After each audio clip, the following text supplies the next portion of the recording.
তো নমস্কাৰ ৰাইজ স্বাগতম জনাইছোঁ আপোনালোকক আমাৰ ষ্টুডিঅ' ভাঙাচিঙা ষ্টুডিঅ'লৈ। আজি আমাৰ ষ্টুডিঅ'লৈ মাতলৈ আহিব আমাৰ হিমন্ত বিশ্ব শৰ্মা উৰ্ফে মামা, লগতে আহিব সৰ্বানন্দ সোণোৱাল। তো বলক আমি হিমন্ত বিশ্ব শৰ্মাক আমাৰ ষ্টুডিঅ'ৰ মাজলৈ সম্বোধন জনাওঁ।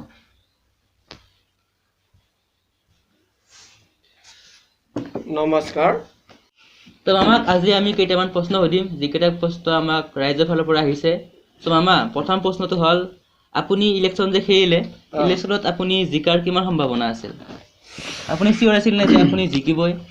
চাওক, মই এটা চিধা মানে মই জিকিম বুলি আগৰ পৰা মইতো ভাবিছোঁৱে, কাৰণ অসমত মানে কি এইটো আৰে বাবা চোৱা, মইনো আগৰ পৰাই ৰাজনীতি কৰিছোঁ, কিমান বছৰ কৰিছোঁ, কংগ্ৰেছত কৰিছোঁ, হয় নাই?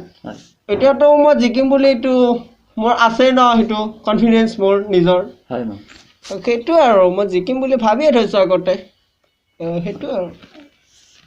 তো আমাৰ ছেকেণ্ড প্ৰশ্নটো হ'ল, আপুনি যে ছোৱালীবিলাকক যে স্কুটি দিলে, হয় হয়। চ' আমাৰ ল'ৰাবিলাকৰ কুৱেশ্যন আছে যে আমাক বুলেট কেতিয়া দিব?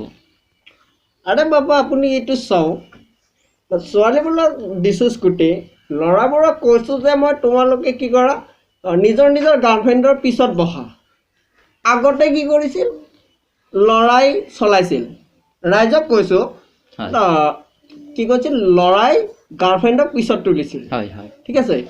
এতিয়া কি কৰিব, আমাৰ ছোৱালীবোৰে চলাব, ল'ৰাবোৰ বহিব। ন মই বুলেট দিম বুলি কৈছোঁ, ল'ৰাবোৰক কৈছোঁ মই বুলেট দিম, নিদিয়ে নহয়, বুজা নাই না, দিম, কিন্তু মানে সেইটো পৰ্যায় পাব লাগিব ন ল'ৰাবিলাকে, বুজা নাই, সেইটোৱে আৰু। চ' আমাৰ মামাই কৈছে যে মানে প্ৰথমতে তোমালোকে ছোৱালী পতাই লোৱা, তেতিয়াহে তোমালোকে তাত উঠিবলৈ পাবা। মামাই আমাক বুলেট দিব, কিন্তু পিছৰ আমাৰ সময় আছে, তেতিয়া আমাক বুলেট দিব। হয় হয়, মই সেইটোৱে ক'ব বিচাৰিছোঁ। চ' আমাৰ নেক্সট কুৱেশ্যন আছে মামালৈ যে, মামা আপুনি যে মুখ্যমন্ত্ৰী হ'ল, যে আপুনি ভাবিছিল নেকি যে এইবাৰ মই যে মুখ্যমন্ত্ৰী হ'ম, তেনেকুৱা ভাবিছিল নেকি আপুনি? না, মই মুখ্যমন্ত্ৰী হোৱাৰ এইটো মানে সেই নাছিল মোৰ নিজৰ, কিন্তু ৰাইজেতো গম পায় ন, কোনে ভাল কৰে কোনে বেয়া কৰে। চ' ৰাইজৰ মৰমত মই হৈছোঁ, সেইটোৱে আৰু, বেলেগ একো নাই। মোৰ নিজাকৈ ইচ্ছা নাছিল, কিন্তু মোক ৰাইজে এইটো পদ দিছে, মোৰ খুবেই ভাল লাগিছে। ৰাইজক মই শুভেচ্ছা জনাইছোঁ মোক এইটো পদলৈ দিয়াৰ কাৰণে, তো ধন্যবাদ। তোমাক মই সুধিম যে আপুনি যে ক'লে কোনে ভাল কৰে কোনে বেয়া কৰে, চ' আপুনি ক'ব বিচাৰিছে নেকি যে আপোনাৰ সৰ্বানন্দই আমাৰ অসমত কিবা বেয়া কৰিছে নে তোমাৰ ৰিপৰ্ট? না না, মোক সেইটো কোৱা নাই না।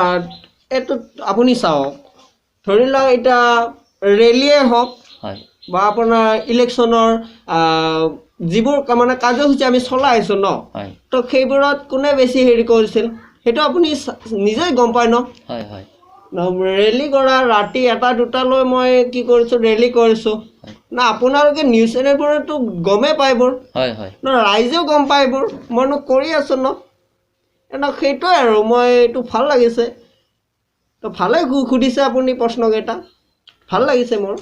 ৰাইজক জৰিয়তে ৰাইজক ক'ব পাৰিছোঁ যে মই মুখ্যমন্ত্ৰী হৈ ভালে লাগিছে, বেয়া লগা নাই, সেইটো আৰু। আপুনি মুখ্যমন্ত্ৰী হৈ কেনেকুৱা কাৰ্যসূচী আগবঢ়াম বুলি ভাবিছে, আমাৰ অসমখন কেনেধৰণে আপুনি আগবঢ়াই লৈ যাব? চাওক, এইটো আৰু এটা ভাল কুৱেশ্যন আপুনি কৈছে। মানে কি, এতিয়া আমাৰ অসম বা গোটেই ভাৰতবৰ্ষখনে ধৰক আৰ্থিকভাৱে আপুনি কি বুলি এইটো অলপ ডাউনত পৰিছে, কিয়নো মানে ভাইৰাছ, এইটো আপোনাৰ কৰোণা ভাইৰাছ মহামাৰী না, এইটো কাৰণে আমাৰ দেশখন বা মোৰ অসমখন মানে তললৈ আহিছে। সেইকাৰণে মই কিছুমান হেৰি হাতত ল'ম, যিবোৰে আমাক মানে ভালকৈ আৰু আগৰ দৰে হৈ পৰিব, তো সেইটোৱে। চ' ইয়াৰ পৰা আমাৰ নেক্সট কুৱেশ্যন আহে যে, এতিয়া ষ্টুডেণ্টৰ যোনটো হাইস্কুল শিক্ষান্ত পৰীক্ষা আৰু যোনটো আমাৰ মেট্ৰিক পৰীক্ষা, সেই দুয়োটা পৰীক্ষাৰ বিষয়ে আপোনালোকে কি সিদ্ধান্ত গ্ৰহণ কৰিছে? এইটো এটা ভাল গুৰুত্বপূৰ্ণ কথা।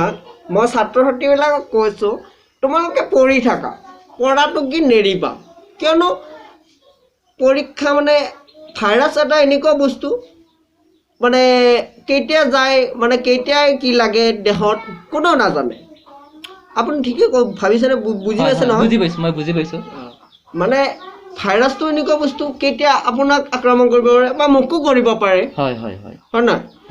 সেইকাৰণে মই কি কৰিছোঁ, পৰীক্ষাবিলাক কিছুমান পৰীক্ষা অনলাইন কৰিছোঁ, যেনে আপোনাৰ ডিগ্ৰী পৰীক্ষাবিলাক নাই, এইটো আপোনাৰ হ'ব জুনৰ পৰা হ'ব হয় তো মই অনলাইন কৰি দিছোঁ হয় তাৰপিছত আৰু এইটো আপোনাৰ হাই ছেকেণ্ডাৰী মেট্ৰিক এইটো অলপ স্থগিত ৰখা হৈছে পিছত হ'ব আকৌ চাই লওঁ কি হয় অলপ পৰ্যায়টো চাই লওঁ মই সেইটো আৰু মানে কি ক'ম আৰু চ' আমাৰ হাইস্কুল শিক্ষান্ত আৰু মেট্ৰিক শিক্ষান্ত মানে কিছুদিন স্থগিত ৰখা হৈছে নে একেবাৰে নহয়ে নাই সেইটো হ'ব পৰীক্ষা হ'ব ছাত্ৰ ছাত্ৰীবিলাক কৈছোঁ তোমালোকে পঢ়ি থাকা ন কিয়নো পৰীক্ষাটো হ'ব মই নহয় বুলি কোৱা নাই কি পৰীক্ষাটো হ'ব তোমালোকে পঢ়ি থাকা ন অনলাইন হ'ব পাৰে বা অফলাইনো হ'ব পাৰে না আমি চাই লওঁ আমাৰ ছাত্ৰ ছাত্ৰীবিলাকক মানে মই মানে অন্ধকাৰ নমাই আনিব বিচৰা নাই চ' মই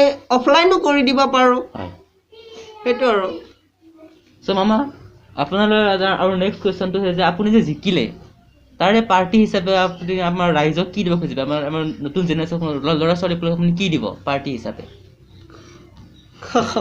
সেইটো বৰ ভাল কথা সুধিলে পাৰ্টি ন পাৰ্টিটো কি হ'ব আৰু পাৰ্টিটো মই ল'ৰা ছোৱালীক দি দিছোঁ ন তোমালোকক দি দিয়া নাই পাৰ্টিবোৰ চাই থকাবিলাকক সুধিছোঁ পাৰ্টি দিয়া নাই নেকি পাৰ্টিটো আৰু কি পৰীক্ষাবিলাক স্থগিত ৰাখাইছোঁ অনলাইন কৰি দিছোঁ সেইটো আৰু পাৰ্টি ন মামাই কৈছে যে আমাক যে মানে আপোনালোকক আমাৰ ল'ৰা ছোৱালীবোৰক দি দিছে যে পৰীক্ষা স্থগিত কৰি দিছে কিছু সময় দিছে পঢ়িবলৈ তো সেইটোৱে আমাৰ ফালৰ পৰা আমাক দিয়া পাৰ্টি তো মামাৰ লগত আমি বহুত কথা পাতিলোঁ আৰু আগলৈ বহুত কথা পাতিম তাৰ মাজতে আমি এটা চমু বাণিজ্যিক বিৰতিৰ মাজলৈ বিৰতি দিব খুজিছোঁ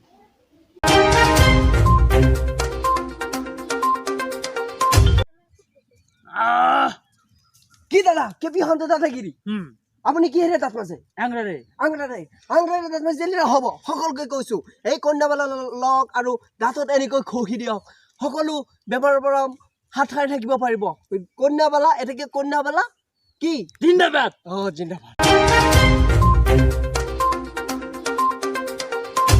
তো বিৰতিৰ পিছত আমি পুনৰ স্বাগতম জনাইছোঁ আপোনালোকক আমাৰ ষ্টুডিঅ'ৰ মাজলৈ তো আজি আমাৰ মাজত আছে হিমন্ত বিশ্ব শৰ্মা উৰ্ফে মামা আৰু এইবাৰ মই সম্বোধন কৰিম আমাৰ সৰ্বানন্দ সোণোৱালক নমস্কাৰ চ' এতিয়া আমাৰ ষ্টুডিঅ'ৰ মাজত আছে হিমন্ত বিশ্ব শৰ্মা আৰু লগতে আমাৰ সৰ্বানন্দ দা চ' এতিয়া আমি সৰ্বানন্দক কেইটামান পোনপটীয়াকৈ প্ৰশ্ন সুধিম চ' সৰ্বাদা আপুনি যে মানে আপোনাৰ ঠাইত যে এতিয়া হিমন্ত বিশ্ব শৰ্মা মুখ্যমন্ত্ৰী হ'ল তো আপোনাৰ কেনেকুৱা ফিল হৈছে মোৰ অৱশ্যে বেয়া লগা নাই কোনোবা এজন অসমৰকে উন্নতি কৰি লয় আকৌ হয় তো সৰ্বানন্দ দাক আমি আমাৰ নেক্সট কুৱেশ্যনটো সুধিম ৰাইজৰ ফালৰ পৰা যে আপুনি এতিয়া আমাৰ হিমন্ত মামাক কি ক'ব বিচাৰিব যে তেখেতে মুখ্যমন্ত্ৰী কেনেকুৱা ধৰণৰ কাৰণে কাৰ্যসূচী হাতত লৈ কিনে ল'ব লাগে হিমন্ত বিশ্ব শৰ্মাই এটা কথা হ'ল যাতে অসমখন যাতে আগবঢ়াই নিয়ে আৰু যাতে বিপদ আপদত আগবাঢ়ি আহে হয় তো আমাৰ সৰ্বানন্দ এইটো ৰাইজক এইটোৱে কৈছে যে হিমন্ত মামাই যাতে এনেকুৱা ধৰণৰ কাৰ্যসূচী হাতত লৈ যিটো মানে আমাক এই বিপদৰ সময়তো মানে আগবাঢ়ি আহে বিপদৰ সময়ত তেখেতে জনসাধাৰণক থিয় দিয়ে সেইটোৱে আৰু তো আমাৰ হিমন্ত মামা আৰু সৰ্বানন্দই আমাৰ অসমৰ জনসাধাৰণক কি ক'ব বিচাৰিব যে এই কৰোণা মহামাৰীৰ সময়ত তেখেতে কি ধৰণে সজাগতা ল'ব লাগে ৰাইজক মই এটা অনুৰোধ জনালোঁ যাতে মাস্ক আৰু সঘনাই হাত ধুই চাফাকৈ আমাৰ মামাই কি ক'ব না মইনো কি কওঁ সৰ্বাদাক কৈ দিলে ন না আপোনালোকে সঘনাই হাত ধুৱক তাৰপিছত মাস্ক পিন্ধক আৰু ঘৰৰ পৰা বিনা কাৰণত যাতে ওলাই নাযায় আৰু দূৰত্ব বজাই ৰাখক না সেইটো আৰু ল'ৰাবিলাকক কৈছোঁ অ'ত ঘূৰি নাথাকি ঘৰতে ফ্ৰী ফায়াৰ খেলক না সেইটো আৰু তো এতিয়া আমাৰ বিদ্যালয়ৰ সময় হলষ্টিৰ মাজৰ পৰা তো আমি আকৌ উভতি আহিম এটা নতুন টকচলৈ আজিৰ কাৰণে বাই টাটা চি ইউ তো হাই গাইছ আজি আমি এটা নতুনকৈ ভিডিঅ' বনালোঁ আশা কৰিলোঁ চবে লাইক কমেণ্ট কৰিব আৰু চেনেলটো এতিয়ালৈ যোনে যোনে ছাবস্ক্ৰাইব কৰা নাই কৰি দিব আৰু কিবা যে ভিডিঅ'টোত ভুল হৈছে মাফ কৰি দিব আৰু আমি হিমন্ত আৰু সৰ্বাদাক লৈ এনেই ধেমালি কৰিছোঁ এইটো চিৰিয়াছলি নল'ব এইটো জাষ্ট মানে ধেমালিৰ কাৰণেহে আৰু যাতে কোনো বেলেগভাৱে নলয় সেইটো আৰু আমাৰ অনুৰোধ বাকী আৰু কি ক'ম জয় অসম আৰু ঘৰত থাকক সুস্থ থাকক মাস্ক পিন্ধিব আমি এতিয়া মাস্ক পিন্ধা নাই দিয়কচোন আগলৈ এতিয়াই মুখ ধুইছোঁ আমি বাই বাই